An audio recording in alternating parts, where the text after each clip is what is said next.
ধরনের দুর্নীতি যা আমরা দেখছি, এই সমস্ত কিছু ধর্মেন্দ্র প্রধানের সময় থেকে হয়েছে। ধর্মেন্দ্র প্রধানকে দায়িত্ব নিতে হবে।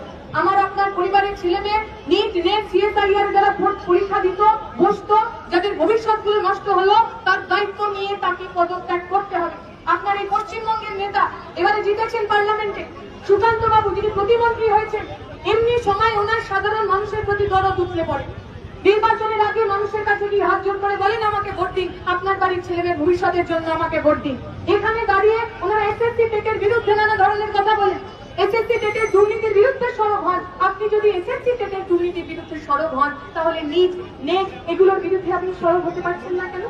আপনার মন্ত্র, আপনার সরকার যখন দিনের পর দিন ওই এসএসসি টেটের মতোই যোগ্য মানুষগুলোকে বাদ দিয়ে অযোগ্যদের হাতে, যারা ঘুষ দিয়েছে, যারা টাকা দিয়েছে, তাদের হাতে পড়াশোনা করার অধিকার তুলে দিচ্ছেন, তাদের বিরুদ্ধে আপনি সরব হচ্ছেন না কেন? আমাদের দাবি সুকান্ত